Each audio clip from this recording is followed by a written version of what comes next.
Hello friends, कैसे हैं। मैंने अपनी पिछली वीडियो में बताया है ऑप्शन बाइंग, सेलिंग, हैजिंग क्या होती है, सब के बारे में। आज मैं बताता हूँ आपको ऑप्शन हैजिंग के बारे में कि ऑप्शन हैजिंग होती क्या है। आज उसको थ्योरिकल बताऊंगा कि ऑप्शन हैजिंग क्या होती है, उसको कैसे करते हैं। और आगे आने वाली वीडियोज़ में अब से मैं स्टार्ट करूँगा इन जो मैंने अभी तक आपको बेसिक बताया है बोर्ड पे, उसको को अब आगे मैं मॉनिटर में लाइव प्रैक्टिकल दिखाऊंगा स्क्रीन पे कि जो सेटिंग्स, जो सेटअप्स मैंने बताए हैं उनको कैसे करते हैं। वो सब चीज़ें मैं आप लोगों को अब आगे स्क्रीन पे दिखाऊंगा। आज मैं थोड़ा सा ऑप्शन हैजिंग के बारे में और बता देता हूँ, ऑप्शन हैजिंग होती क्या है। ठीक है, तो आज का टॉपिक है हमारा ऑप्शन हैजिंग। ठीक है, ऑप्शन हैजिंग का मतलब होता है जब हम किसी ऑप्शन को सेल करते हैं। एक बेसिक मतलब समझो, जब हम किसी भी ऑप्शन के प्रीमियम को सेल करते हैं तो उसमें सबसे पहला जो आता है वो तो होता है कैपिटल का इशू, कि उसमें कैपिटल ज़्यादा लगती है। कोई भी ऑप्शन सेल करते हो मिनिमम तो उसमें 1.5 से 2 लाख रुपए के आसपास अमाउंट लगता है। ठीक है, दूसरा होता है रिस्क बड़ा, कि उसमें रिस्क होता है, बाइंग करते हैं तो उसमें लिमिटेड रिस्क होता है कि आपने बाइंग की और उसमें आपका जितना अमाउंट उसमें आपने लगाया सिर्फ वही जाएगा। लेकिन ऑप्शन सेलिंग में क्या होता है, आपने जितना अमाउंट लगाया है ना, क्योंकि 1.5-2 लाख रुपए लगे हैं तो वो मैक्सिमम पूरा जाने का चांस होता है, तो उसमें रिस्क भी उतना ही बड़ा होता है कि पता चले मार्केट में अगर अपोजिट साइड बड़ी मूवमेंट आ गई और आपने एसएल टाइम पे नहीं लिया तो बहुत बड़ा एसएल काट देगा। तो इसलिए क्या है, ऑप्शन को हैज करते हैं। इसके अपोजिट क्या करते हैं, एक प्रीमियम को इसके साथ में हैज का मतलब होता है, हैजिंग का मतलब होता है सेलिंग प्लस बाइंग। आपने एक साथ में एक ऑप्शन को बाई करना है और उसी के साथ में एक ऑप्शन सेल करना है। इसके कॉम्बिनेशन को बोलते हैं ऑप्शन हेजिंग। इसके बेनिफिट क्या क्या होते हैं, इसके बेनिफिट सबसे पहला तो आपका जो ये कैपिटल है, जो ये 1.5 से 2 लाख रुपए लग रहा था, ये यहाँ से घट के सिर्फ 50 से 60 हज़ार रुपये हो जाएगा। ठीक है, सबसे पहला बेनिफिट तो इसका यही होगा कि आपका कैपिटल ऑलमोस्ट 3 गुना डाउन आ जाता है, तिहाई हो जाता है। ठीक है, दूसरा ऑप्शन इसका बेनिफिट क्या होता है कि आपने यहाँ पे नेट सेलिंग करी थी तो आपके 1.5 लाख रुपए का रिस्क बन रहा था। अब आपने यहाँ कितने 50 से 60 हज़ार रुपये लगाए हैं, तो यहाँ पे आपका 50 से 60 हज़ार का रिस्क बन रहा है। प्लस उसमें अगर मार्केट आपके अपोजिट डायरेक्शन में जाती भी है, आपके अपोजिट डायरेक्शन में अगर मार्केट गई तो क्या करेगा, जो आपने बाइंग कर रखा है ना, इसमें क्या होगा, प्रीमियम टूटेगा। मान लो आपने 100 रुपये पे बाई करा, सेल करा है, तो ये क्या करेगा, टूट के 90, 80, 70 ऐसे जाएगा। और ऑप्शन बाइंग में क्या है, अगर आपने इसके अपोजिट 40 रुपीज़ का भी अगर प्रीमियम बाई करा, एक एग्जांपल बता रहा हूँ, ये डिपेंड करता है आप किस तरह से हैज कर रहे हो, उसके अकॉर्डिंग होती है बाइंग कौन सी करनी है। बट एक सिर्फ एग्जांपल के लिए समझो कि अगर आपने इसके अपोजिट 40 रुपये का बाई करा, तो जैसे ये आपका 90-80 जाएगा, डाउन आएगा, तो ये भी धीरे धीरे बढ़ता चलेगा। ये यहाँ से 45, 50, 55, बस थोड़ा सा डिफरेंस क्या रहेगा, आपने किस रेंज पे बाई करा है उसके अकॉर्डिंग इसकी गिरने की स्पीड, इसकी बढ़ने की स्पीड थोड़ी सी ज़्यादा होगी। इसकी जो स्पीड है वो थोड़ी सी ज़्यादा होगी क्योंकि आपने महंगे सेल करा है। लेकिन इसकी जो गिरने की स्पीड होगी ना, इसकी बढ़ने की जो स्पीड होगी ये थोड़ी सी स्लो होगी। तो इसमें टाइम पे ऐसा अगर आप ले लेते हो तो आपका लॉस नहीं होता बड़ा, क्योंकि मान लीजिए आपने यहाँ से अगर 20 रुपीज़ का भी लॉस लिया, 20 पॉइंट का, तो आपको यहाँ 20 पॉइंट का लॉस होगा।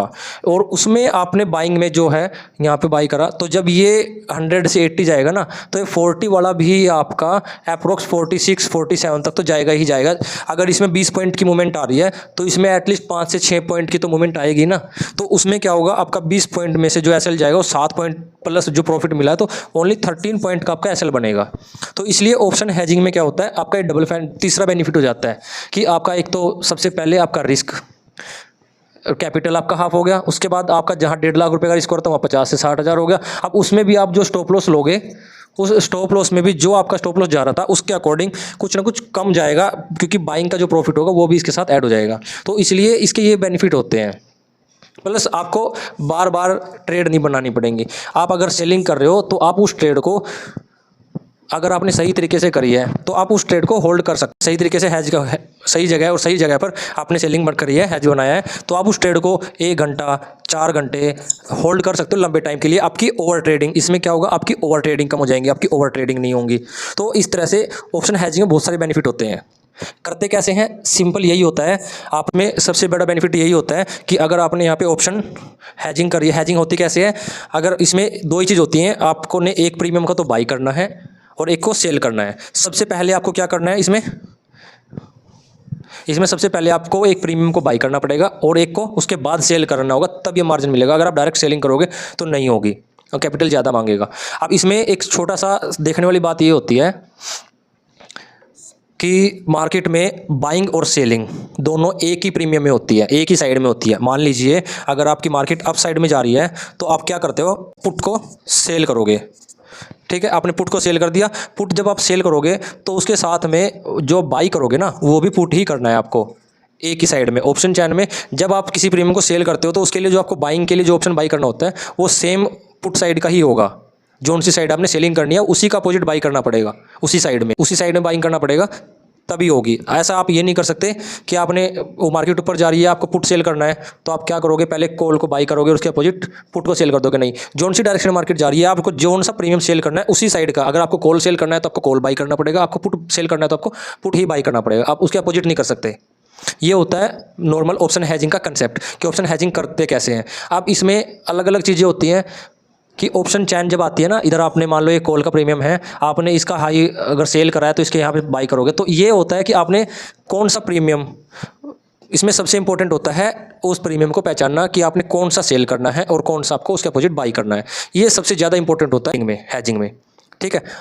ये बेसिक कंसेप्ट है। अब मैं कोशिश करूंगा अब आने वाली वीडियोज़ में, मैंने अब तक आपको जो भी चीज़ें बताई हैं अब तक सिर्फ थ्योरेटिकल बताई है, कुछ एक वीडियो को छोड़ के सारी थ्योरी बताई है। मेरे पास बहुत लोगों के कमेंट आ रहे हैं कि आपने थ्योरी बताई है, प्रैक्टिकल करवाओ। भाई मैं करवाऊंगा, बट एक छोटा सा समझो कि पहले कुछ बेसिक बताई है, अब उसके साथ प्रैक्टिकल करवाऊंगा ना, तो जिन लोगों को इंटरेस्टेड है करने के, जो लोग अब उन्होंने इस थ्योरी पे अगर मामूली सा भी समझा होगा, तो अब जब मैं प्रैक्टिकल करवाऊंगा ना भाई, तो उनको ज़्यादा बेटर समझ आएगा। इसलिए मैंने अब तक सिर्फ थ्योरी बताई है। अब मैं आगे जब प्रैक्टिकल बताऊंगा सेटअप पे, स्क्रीन पे अपने सेटअप को लगा के दिखाऊंगा कैसे करते हैं कैसे नहीं करते, ऑन स्क्रीन सेटिंग्स बताऊंगा, तो सब आपको क्लियर समझ आएगा, ठीक है। तो अब आगे से मैं कोशिश करूंगा कि जो मैं टॉपिक बता रहा हूं उसको एक साथ पहले उसको थ्योरी करके और उसके साथ उसको प्रैक्टिकल स्क्रीन पे भी दिखाऊं। एक वीडियो को 2 पार्ट में बनाऊंगा जिससे प्रैक्टिकल और थ्योरी एक साथ हो जाएंगी, ठीक है। अब तक मैंने सिर्फ जो मार्केट में बताया वो सिर्फ कुछ बेसिक चीज़ें थी जो मार्केट उनको पता होनी चाहिए कि भाई मार्केट में कंसेप्ट होते क्या क्या है, छोटी छोटी चीज़ें पता होनी चाहिए, इसीलिए थी, ठीक है। अगर आपको इसके रिगार्डिंग कोई भी कमेंट करना हो, कुछ समझ नहीं आया तो आप मेरे को बताओ, मैं उसका जवाब दूंगा, ठीक है।